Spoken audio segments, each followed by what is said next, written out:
Well, I guess we're just going to get started and we'll go from there. So good afternoon, everybody, and welcome to the 2022 Business Resiliency Academy, presented by the Coral Springs Coconut Creek Regional Chamber and the City of Coral Springs Economic Development Office. I'm Cindy Brief, President, CEO of the Coral Springs Coconut Creek Chamber. The Business Resiliency Academy provides you opportunities to learn about current challenges in the business world. We have a very special guest here with us today, and I'm excited for him to speak to you. At this point, I'd like to introduce you, Suba from the Economic Development Office. Thank you, Cindy. Good afternoon, everyone. I'm Yusura from the City of Coral Springs Economic Development Office. It is an honor to sponsor the Coral Springs Coconut Creek Chamber of Commerce to support their initiative of conducting these academy sessions for the business community. Today's presenter is Mr. Rafael Cruz. I have met him in the past and he is knowledgeable. I look forward to his presentation today. Thank you. Thank you. And I feel the same way about Rafael Cruz. Actually, I will share with you that he is actually a consultant for the chamber, because when I decided I was going to recommend the Small Business Development Center to our businesses, I said, well, we need to do it, so we should see if we recommend it. So we started consulting with Rafael for over a year at this point. And like I say, every time he speaks with us, I have light bulbs going off in my brain, and so does Shar. So I'm really excited to have you speak today. I do want to mention attendees, if you have any questions during the presentation, just use the Q&A function and the panelists can answer the questions. And so just type it in there. So let me introduce Rafael. Rafael is, hold on, I have an, okay.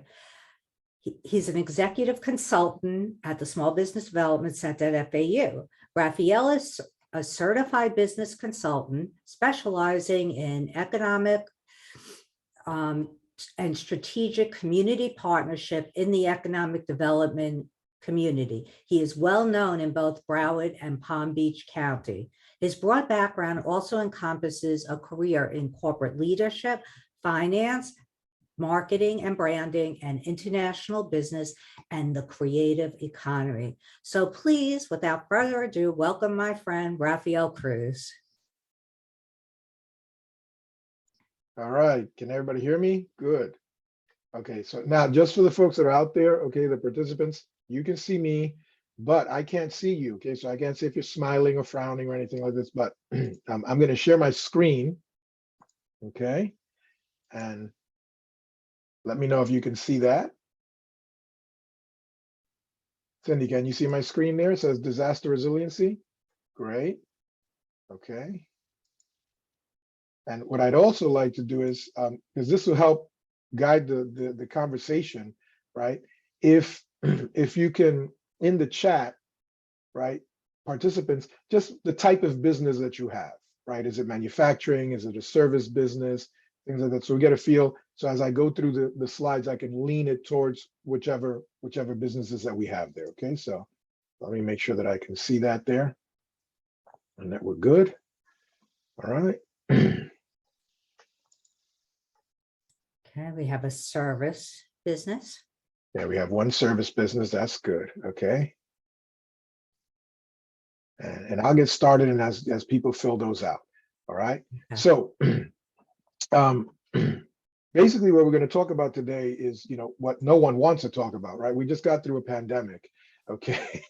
And we're talking about resiliency, right? We're talking about disaster and resiliency, right? So what are some things really that a small business, I got a small law firm, okay, that's good, okay, so both services, right? This is, some of the background stuff. The Small Business Development Center, for those of you that don't know, I won't spend a lot of time talking about what we do and how we do it, because that's easy to look up online, and we only have an hour, okay, to do this. We want to have some questions at the end, but we are funded by the SBA. We're a program of the SBA, okay? We have a consultant there, okay, looks like Irma, all right, thank you, all right? So the question you want to ask yourself, all right, is this simple question, all right? Can you survive a disaster? Now, you should have an answer to that, because if you're here, you already survived one, the pandemic. There's different types of disasters, okay?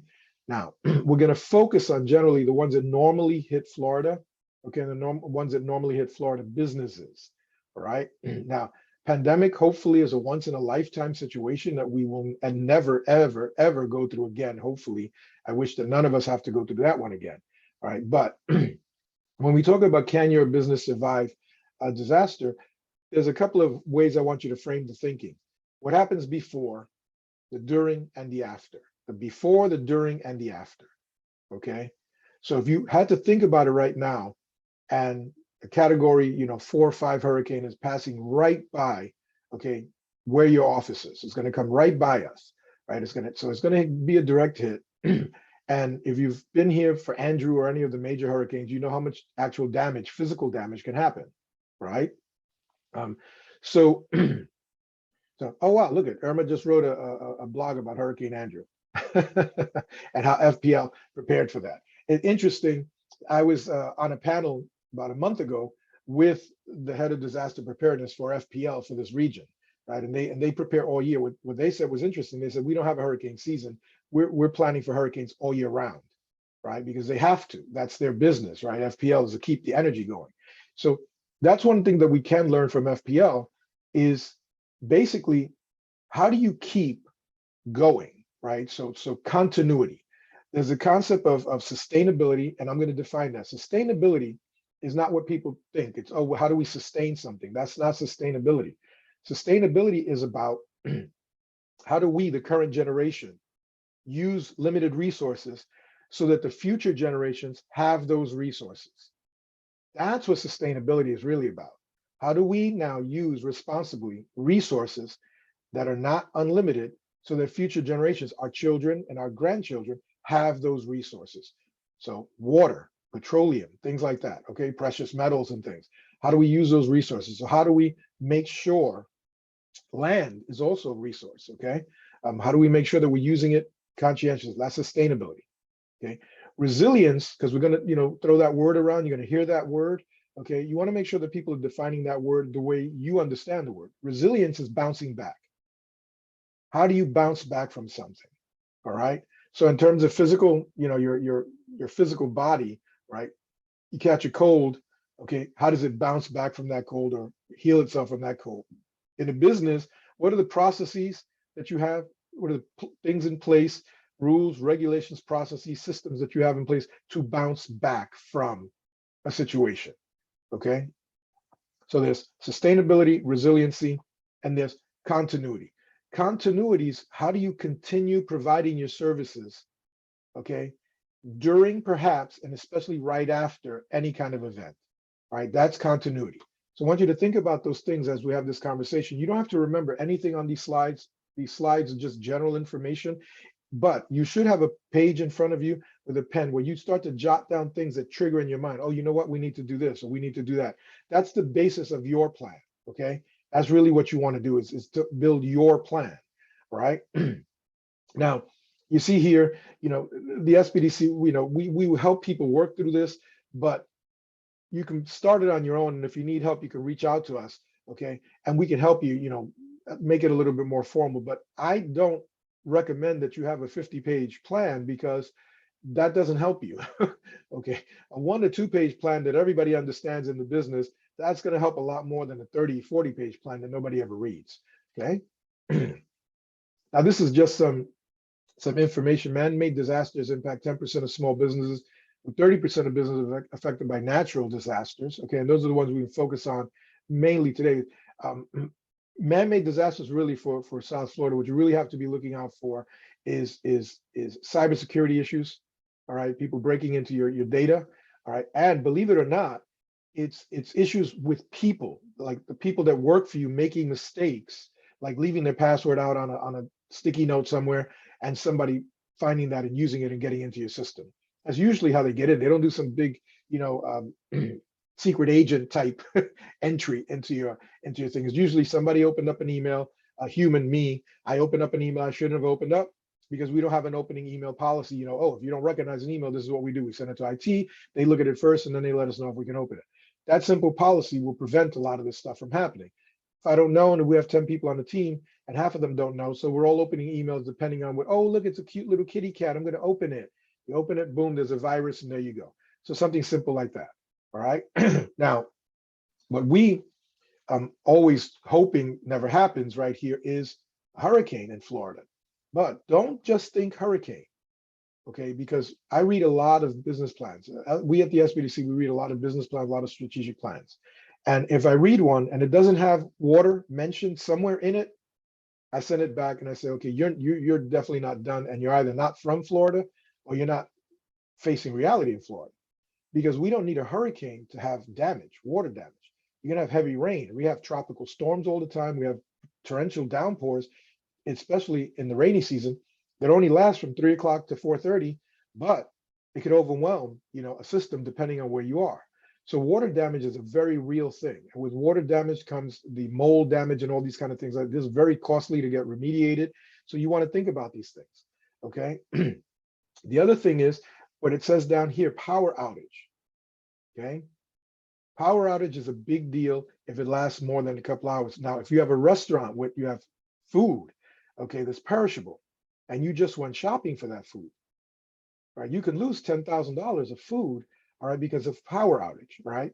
So how do you rectify that? How do you deal with that?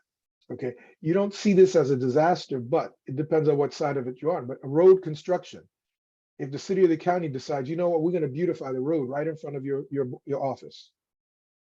How do you deal with that if that was the only way into your office? Okay, we want to plan for contingency things like that. All right. The other things, a lot less likely, are some kind of explosion, gas or something like that. All right. And the other thing is we have to talk about these things because it's reality, but active shooter type of situations. So you should have some kind of very quick process. People stay in place, shut down the door, lock themselves in. Those kind of things, okay? These are simple things. You think about them one at a time, all right? And just come up with simple 2, 3, 4, 5-step plans for your business to survive it and then be able to function right after, okay? Now, data is a very big issue, right? So it says here only 6%. I won't read everything that's here because you can read, but only 6% of companies that see a catastrophic data loss survive, right? 43% never reopen, and 51% close within 2 years. Okay, so your data is very, very critical. So we have a small law firm here, right? So you have a couple of hundred, maybe a couple of thousand clients that you've worked with over the years. Right? Same thing with a consultant. Okay, so guess what happens? What if you lose all that data? Right? You lose all that phone numbers, emails, whatever it is. Right? So immediately, the first thing you have to do is okay, where is my data physically located?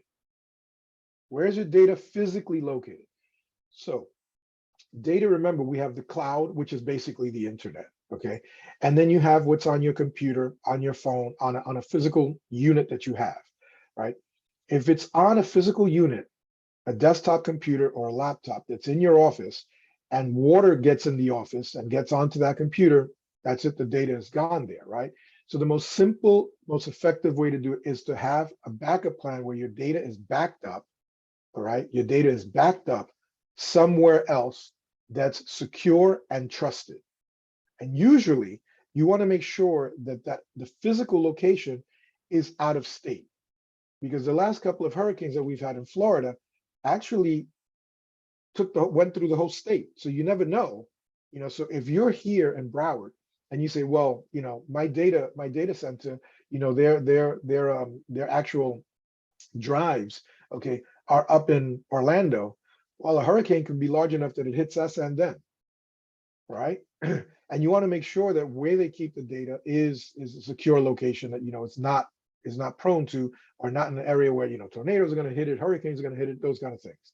Okay, companies that do this, right, and there's a variety of companies that do this. That's why we don't mention any particular ones, but a variety of ones is secure data in the cloud. You put that in Google, and 50 places will come up.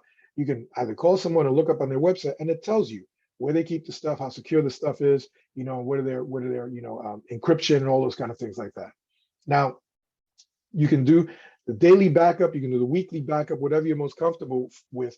But once you back up that data and it's on the cloud, you know it's there. So anything that happens with your hardware here, it won't matter because you have the data up there. Okay, the same thing, and that's with any data, any of your files, any proposals you're working on, any important contracts, client data, okay, and the data for your personnel, the people that work for you, the people that are on the team, okay, important data that you may need about them, right? Now, I'm not going to read, this stuff, but a lot of businesses are not prepared for this. That's why we're talking about it.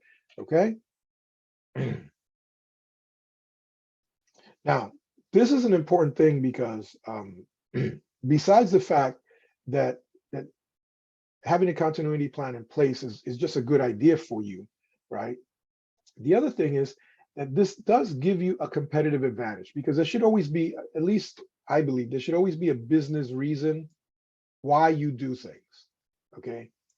Some things we do just because it's good to do. We're good people, we want to do good things, okay? And that's great, right? But if we also have a good business reason to do those good things, even better, right? So I can't guarantee you this, but I have a feeling. I've been doing this type of work for 21 years, and before that, I worked in the corporate field, okay? I ran the Western Hemisphere for a manufacturing company, and before that, I was a senior account manager in the healthcare industry. So I've done the service industry, I've done the manufacturing industry. I had my own consulting business even before that. Okay, yes, I got a lot of gray hair. Okay, but one of the things that I can see coming down the road, okay, because we work with a lot of government contracting and firms that do government contracting, is that it's after the pandemic really put a shock into some folks, okay, in terms of, wait a minute, we just gave this company, you're a big government agency, Department of Defense, Department of Transportation, and you give a company a $200 million, okay, contract. Then the pandemic comes and they cannot complete that contract, right? So now, what do we do in a situation like that, right? So while it's not here yet, I personally believe that eventually, and as the federal government goes, so goes the state government and local government, counties and cities will follow, is that government contracting is going to start to require that you not only have a plan for getting the project done, but a contingency plan or continuity plan in place, right? So if you want to go after government contracts, or if you want to go after contracts in general, we have a small law firm here, depending on what type of law you do, okay, you might, when you get into contracts, you might want to see something in that contract. Well, what happens if? Okay, and that's what contracts are all about. What happens if, right? But now we're being very specific to disaster preparedness, data breach preparedness, continuity. How fast can you seriously get back up and deliver your services and fulfill the contract that you have with me, right? If you have even a simple plan in place, that gives you competitive advantage against others that don't have a plan at all. All right. So just preparing a 1 or 2 page document like that really can help you, because you can promote that. Okay, and you can say we have a plan, and others can't say that. All right. So that alone, and the fact that you've thought about it, okay, that you bring it up in a meeting with a potential vendor, potential supplier, potential partner, or whoever you're going into business with, a potential client, right? Because that may be the difference between you winning business and you losing business, right? Now, you see here, larger businesses and federal, state, local contractors also need to know that preparedness is important to the supplier. I go a step beyond that, not that they know it's important to you, that you have it written down, because that results in the competitive advantage. When they can see that you've thought about it at a different level and you actually did something about it, and you're not just talking about it, right? Then yes, okay, we know it's more than just important. You're not just aware of this, you're actually planning for it, okay? Now, these are some questions that you should ask yourself. This is the beginning of your plan. That's why I said, take out a piece of paper and just answer these questions quickly. Okay. What makes your business run? That's continuity. What makes it run? Who are the key people? What are the key processes? Where are the key locations that it happens? And how does it happen? Right? What are the transactional things that happen? Okay. The who, what, where, and how. Right? You just answer those quickly. Let's just get them out of your brain and just put them down and figure. Okay. What is critical means that without it, you cannot get anything done. What's important, okay, means that we want to get it done, but if it's not done, it's not critical. And then non-essential. You'd be surprised that a lot of people think things that are not essential are critical. But when you ask your team to actually break down their duties into these three categories, critical, if you don't do it, we go out of business. Important, we should be doing it, but it's not critical. And non-essential is, if you don't do it, nobody's going to miss it anyway, right? So if, especially the leader, if you're the CEO, if you're the boss, okay, you need to have a clear understanding of what are the critical things that are happening in the business, the important and the non-essential, right? Because it's the critical things that we have to have a plan for continuity. It's the critical things that have to keep going. Then the important, then non-essential, we don't worry about, right? And the question you want to ask yourself is, how long can you withstand an interruption? I want you to think about that for a minute, okay? How long can you withstand an interruption? So for consultant law firm, right, which we have there, and I don't know what kind of service business that we had there from Trisha, but if we have from a consultant, from a law firm, because let's talk about a total shutdown, right? We don't just lose electricity, but we can't contact our clients. We can't do what we normally do, right? So want to think about that. And for the consultant too, I want you to think about how long can you go with an interruption to critical functions? 0 to 24 hours, 24 to 48, 48 to 72. Now, hopefully, if you've lived in Florida, especially South Florida for long enough, you know that after a hurricane, it doesn't even have to be a major one.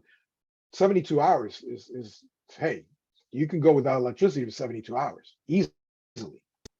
So if your business depends on you getting electricity back, well, did you go out to to BJ's or Home Depot or something? Do you have that generator back there just in case? To at least get some computers up and running and the air going so that your data doesn't fry inside the computers, because the heat is what kills a computer, right? So I want you to think about this, because this is really the question that you're answering. How long will it take us to get back up and running? And how long can we go? And how much will we lose in terms of economic, money? How much money will we lose, by not being able to operate for 2, 3, 4, perhaps a week or 2 weeks, And plan for those contingencies, right? And again, you don't have to make some drawn out big old plan. This is on one piece of paper, 2 pieces of paper, and that's it, bullet point. You need some help, you call me later, we'll talk about it. We can help you. We can walk you through this. It's not that hard, okay? Give me 1 second here. Okay, we touched on this, but critical records, right?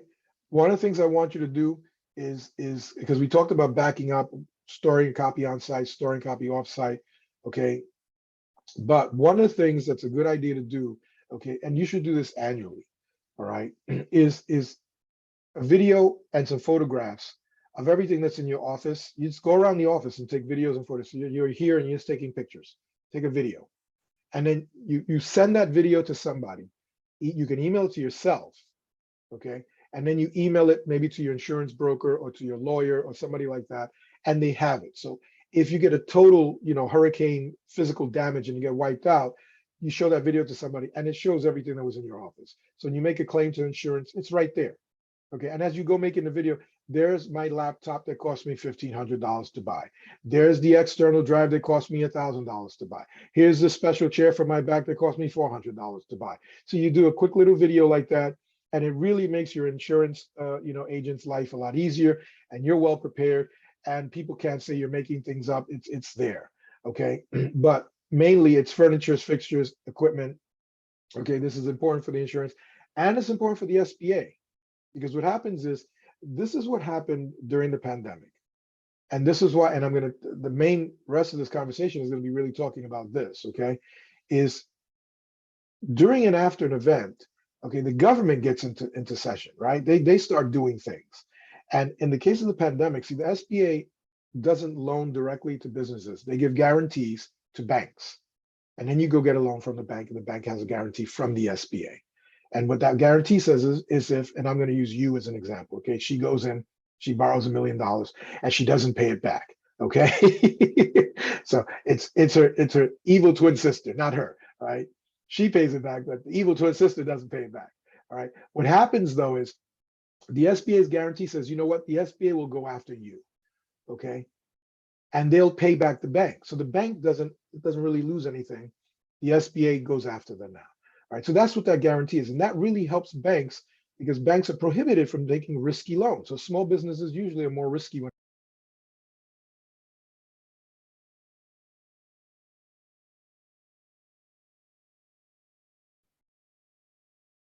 Raphael, I think you need to unmute yourself.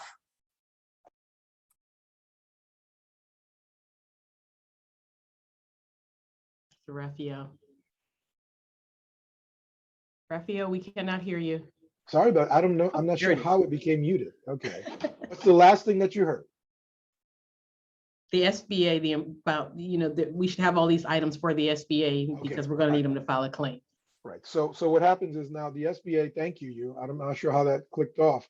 The SBA gives a guarantee, right, to a bank, and then the bank, okay, loans the money to the business. If the business doesn't pay it back, then the SBA pays back the bank, and then they go after you for it. So that's what the SBA guarantee is in general, so you understand, right? But what happened during the pandemic was this was an unprecedented issue. So they came up with new programs, right? The PPP, okay? And some of you may have gotten a PPP loan, and that was a loan that gets forgiven because they didn't want to call it a grant. It's the same thing as a grant, right? Money that you don't pay back, okay? And then the existing program, which was EIDL, Economic Injury Disaster Loan. Economic injury means something happened, right? The construction in front of your office or the pandemic. Your building is intact. Your hardware is intact, but you're losing money because no fault of your own. You just shut down your entrance of your business, right? Economic Injury Disaster Loan. Those are generally long-term loans that help you get, it's a bridge loan, helps you get through this period.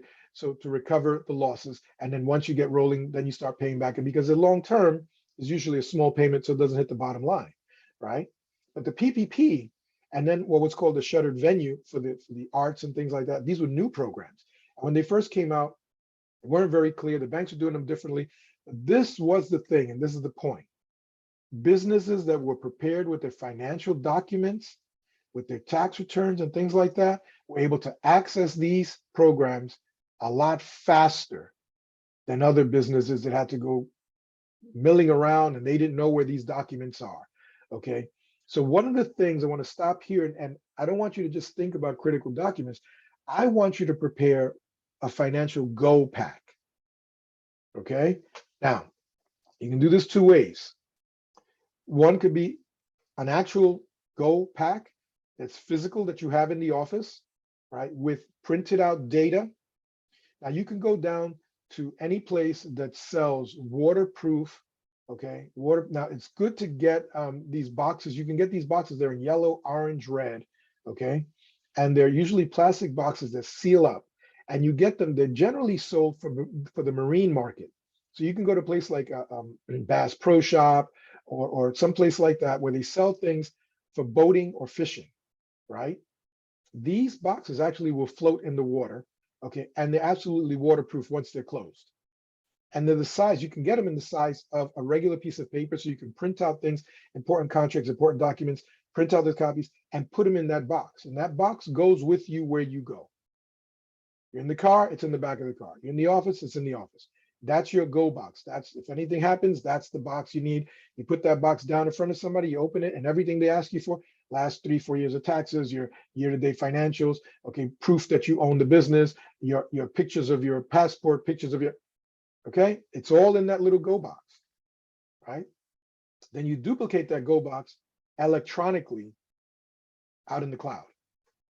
That's why it's very important that wherever you're getting your data stored is very secure and encrypted, because if you're going to start putting things like passports or things like that, you want to make sure that that stuff is really encrypted, okay? But you have to be able to prove who you are, what you own, okay? And then be able to tell the truth about your business and the operations of your business over the last couple of years. That's what everybody's going to ask during and after an event, okay? That's what they asked. I worked 16 to 18 hours a day, all right, for 7 days a week during the pandemic, helping businesses try to get themselves together to access PVPs. And some of them just couldn't get it together. They didn't have their information was lost, or whatever it was. Okay. And it took them months sometimes to access it.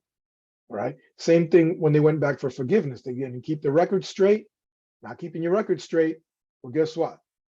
You didn't have the record straight. Now the bank is saying, oh, I'm not going to forgive that. We're going to turn that into a loan instead of it being forgiven. Okay. We're still working with people that are going through that. All right.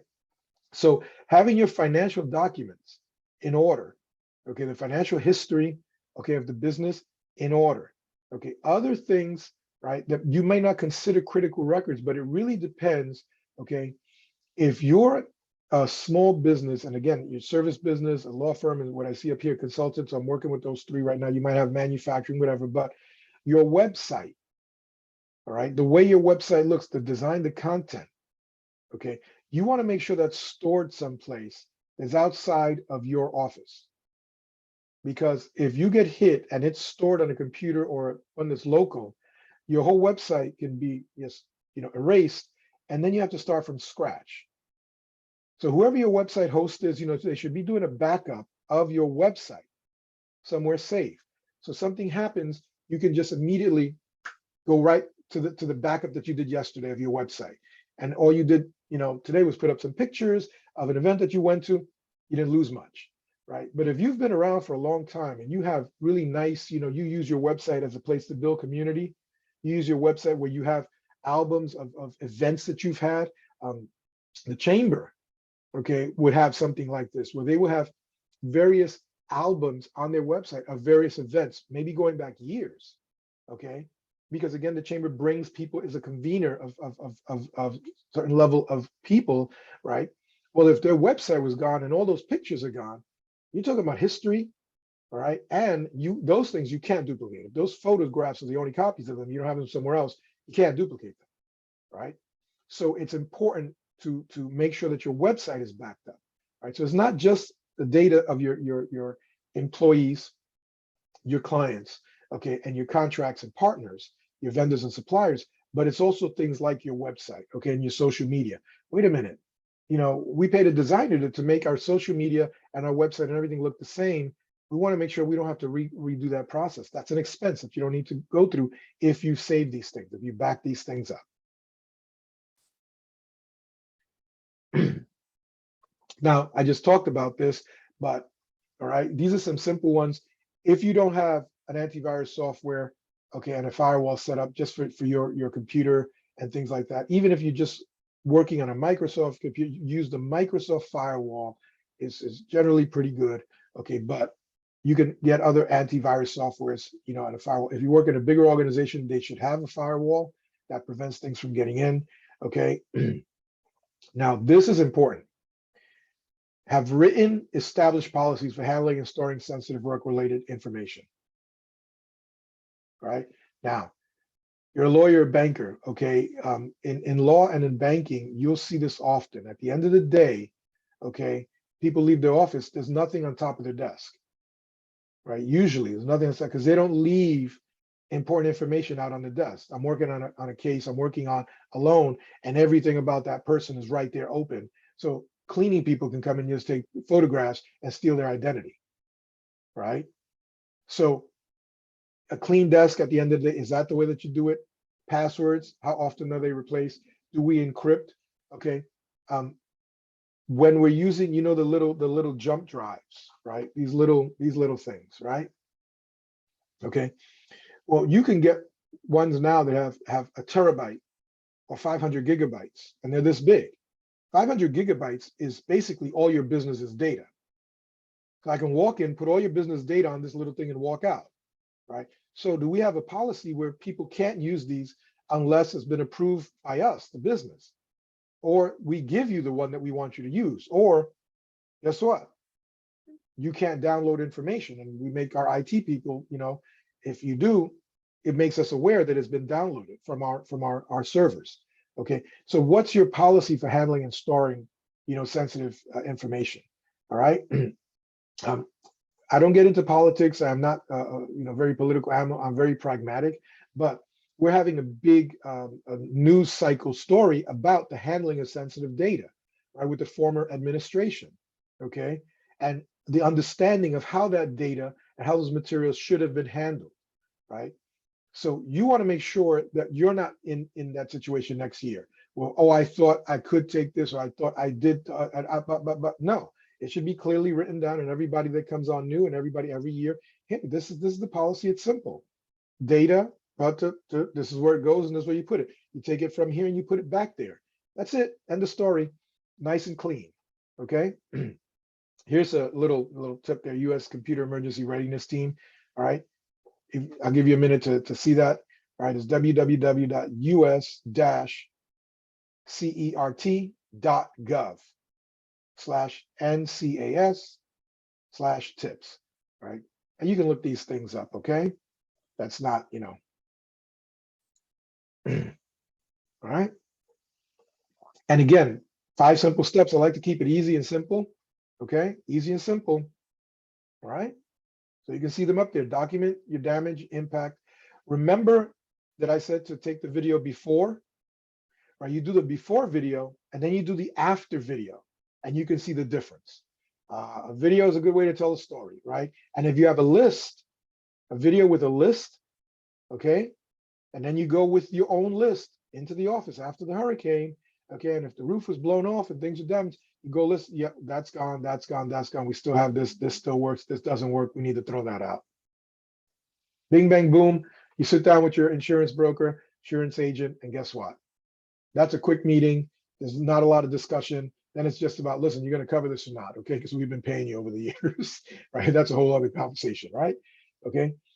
And of course, one of the first, after you call your insurance agent, after you've made sure your team is safe, right?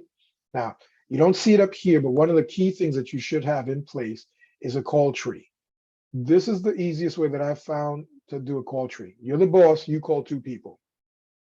Then those 2 people know to call 2 people. And then each of those people know to call 2 people until you run out of people. Okay, so it basically is a pyramid, right? There's you call 2, and those 2 call 2, which is 4. Each of those 2 call 2. So basically you can really, it grows exponentially. So you can get a lot of people and just a couple of call rounds, okay? But then all I have to remember as an individual is the 2 people I need to call after a disaster to make sure they're okay, right? That's it. I just have to make sure I call them, okay? And then we set up a situation where we're going to text. Text usually work way before emails after a disaster.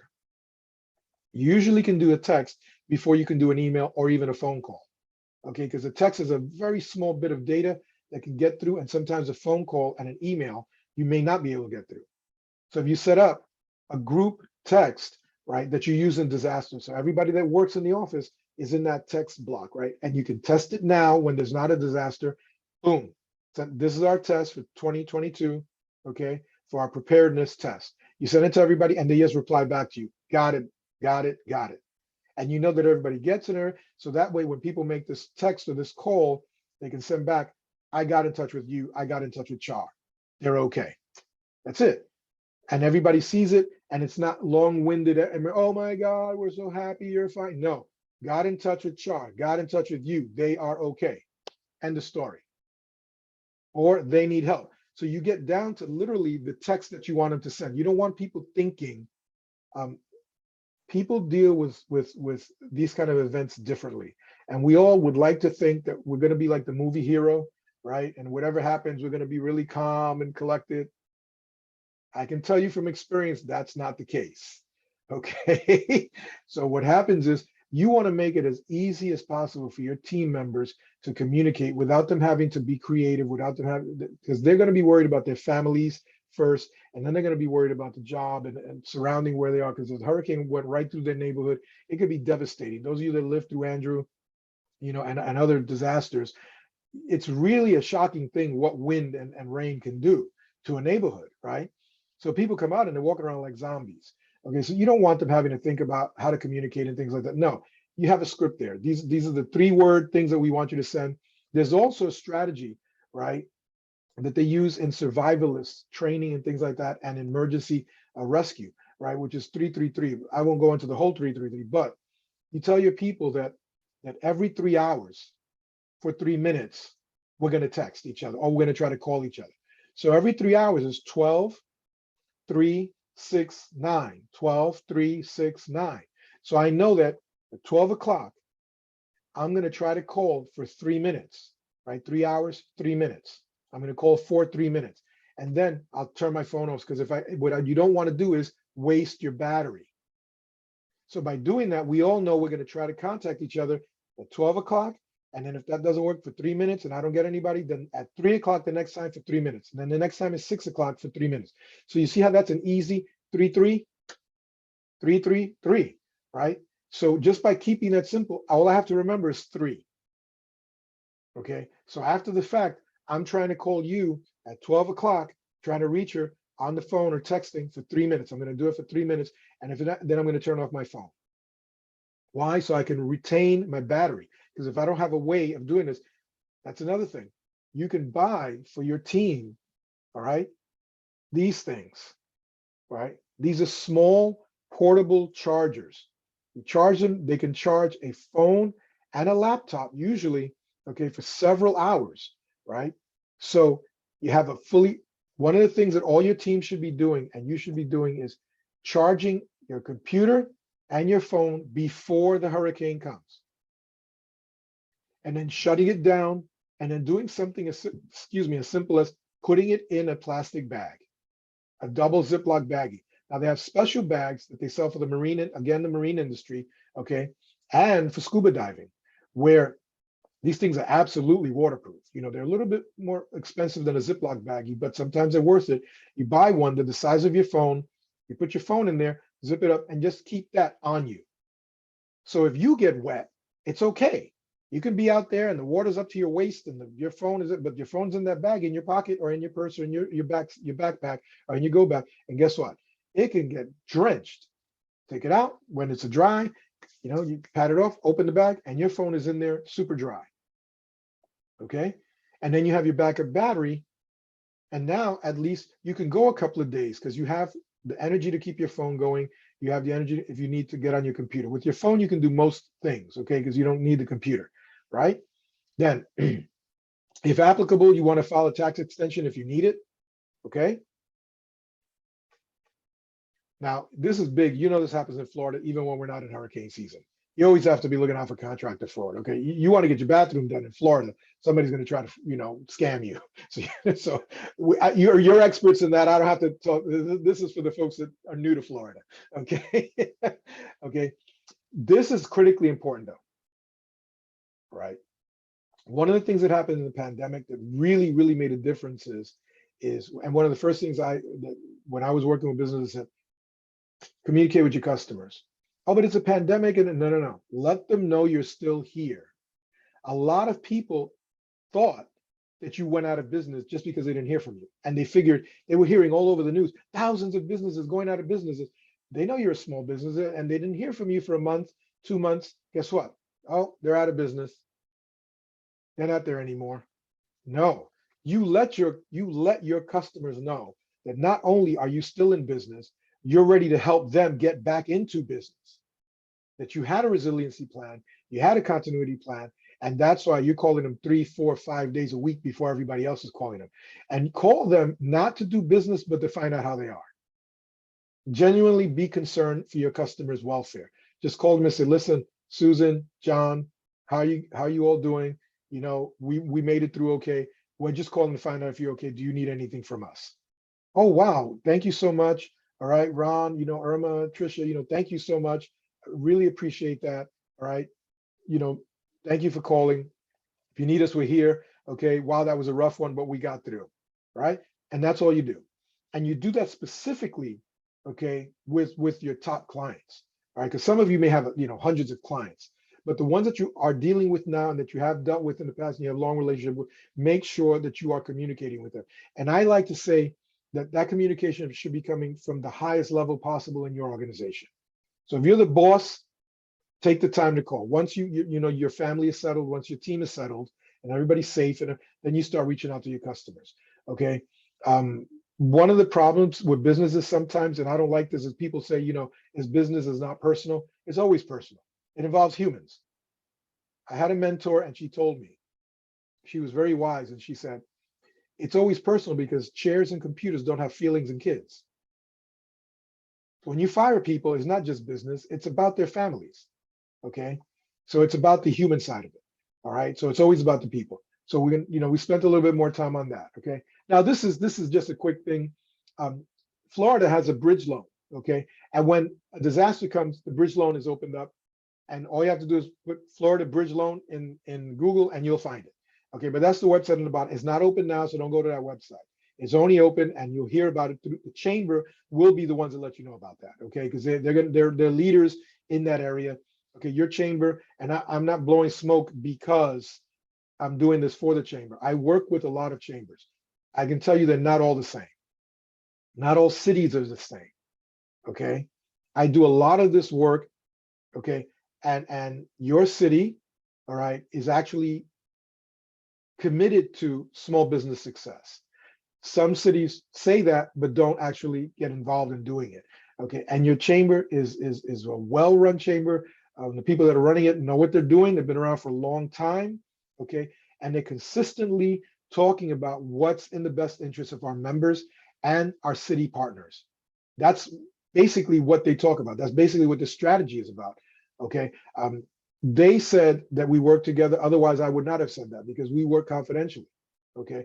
I won't give details and stuff like that, but they're going to be a great resource for you, and that's why you're a member of the chamber, okay? And I would urge you to have your other business friends become members of the chamber, because it's a one-stop source for information related to business and the success of your small business. All right. I can't say that about every chamber, so don't tell them I said that, but it's just the honest truth. Okay. There's over 60 chambers between Palm Beach and Broward County, and I cover both those areas. All right. Trust me, not every chamber is run the same way. Not every city is run the same way. That's all I'll say about that. Okay. So, but state of Florida. All right. And then we have the federal level, the SBA. You all have heard of the SBA. Okay, SBA.gov. But so just put SBA in Google and you get it.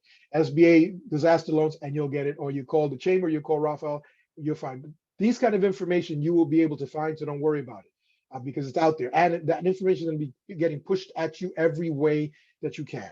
All right. So that's why you don't have to worry about it. I already talked about the SBA loans. It's the only time they give them directly is in a disaster. Then they lend the money directly to you. Otherwise, it's going through a bank. Okay. But you see what's in blue here? Must have good credit history. Acceptable to the. So a disaster is not going to get rid of your bad credit and your bad financial practices. Pandemic couldn't do it. There's no disaster that's going to do that. If your financial house is not in order, hurricane, whoever it's going to be, is not going to help you. Okay.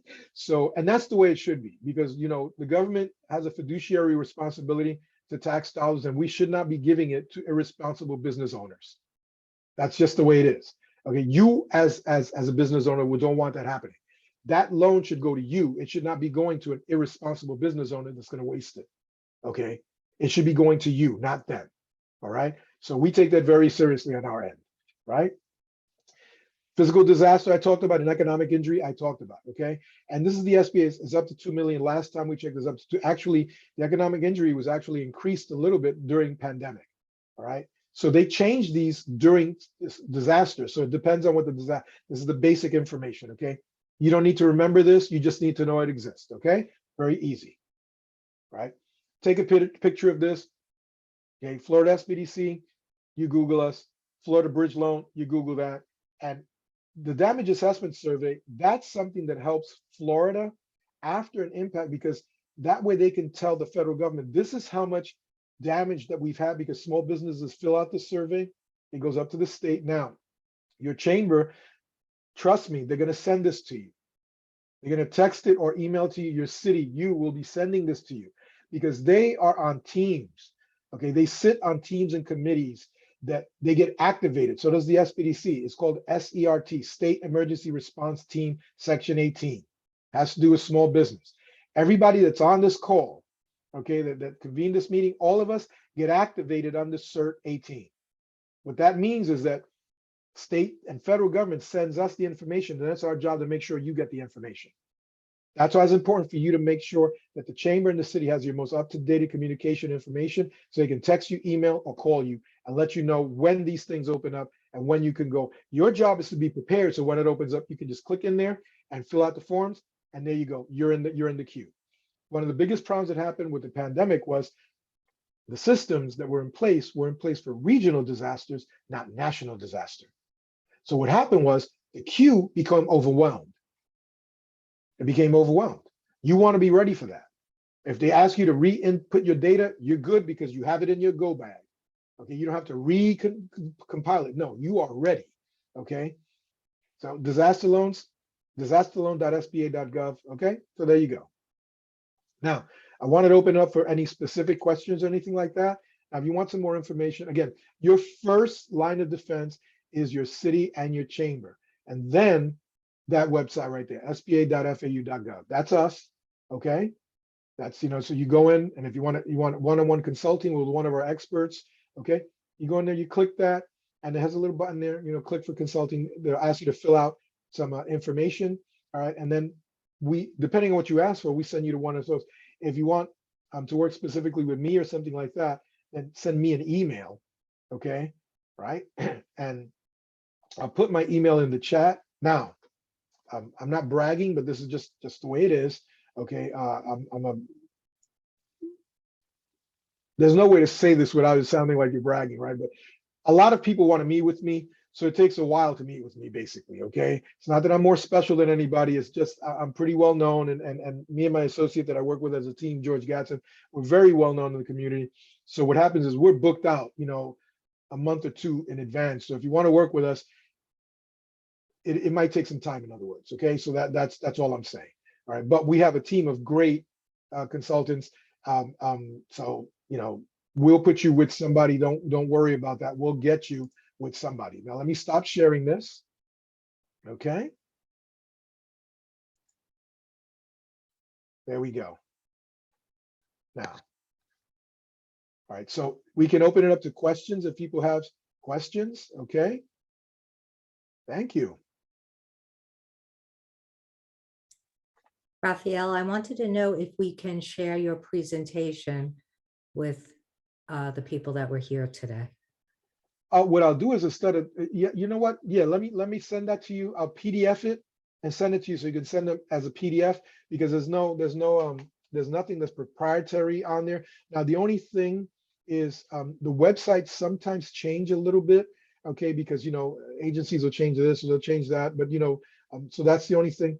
And then a lot of times this is as up to date as we can get it now, but things change, especially when an event is happening.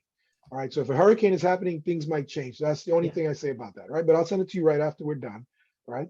And if anybody has any specific questions or anything like that now about this general, this general subject, we can talk about it.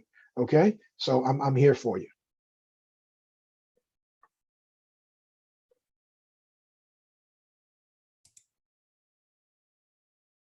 I saw a message there from Irma, said she had to get into a car for a meeting. So, Raphael, I think you did a great job just bringing it all together. I know thank you. From the chamber perspective, I did hear from a lot of people during COVID that they didn't have the proper resources in order as far as their financials. So I think that's so important that you kind of talked about that. And a lot of times people refer to their accountant or their bookkeeper, and guess what? They got hit by the same event you did. Yeah, in Right. the pandemic, that demonstrated that, and in last hurricane that came through was the size of Florida. All right, and it was coming towards Miami, Broward County, and then did a dip around the bottom of the state, hit the Keys, and then came up the Tampa side. Right. So we got wind and we got water and we got tropical storm things, but they got the hurricane and it went all the way up, okay, to the Panhandle. Right. And at one point it was just resting over the center of Florida. So it was from Boca all the way up to almost Jacksonville. Yeah. And all that area at the same time was having bad weather. So even if your accountant was in Jacksonville, they were getting hit by the same storm you were getting hit. Exactly. Raphael, it was a great presentation. I remember years ago, my husband has a small business and his office got broken into and all his data was gone. He didn't have it backed up at that time. And I remember it took him years and years Yes. to recover that. So it's so important to plan before, during, and after. Yeah. It is. Great And point. you know, a lot of people don't like to talk about this. And a lot of times these kind of events, if a hurricane was, you know, coming, we'd have, you know, 500 people attending this, right? Because they try to do it at the last minute. What we constantly do is, that's why we don't talk about disaster preparedness, even though it's called, I like to talk about resiliency and continuity. How do you bounce back and how do you continue? Don't worry about the disaster. Don't worry about the hurricane. How do you bounce back and how do you continue providing services? That's it. And everybody should be talking about that. 100%. You know, it's one of the major lessons of the pandemic, and it is becoming quickly. If you're not doing this, then you're not really practicing best practices in your business. How can you be a business leader and not be talking about continuity and resiliency? That's what a business plan is about. Right. And that's what a strategic plan is about: continuity and resiliency. So we're just using those two words now, but we've always been talking about that. You know, how do you continue when others can't? How do you continue to deliver services when others can't? That's it.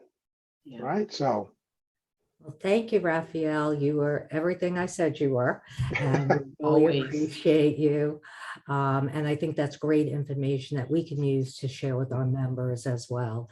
And I'm glad we did this. You know, the basic theme of this year's Business Resiliency Academy was taking lessons that we learned as a result of the pandemic and kind of tying it all together.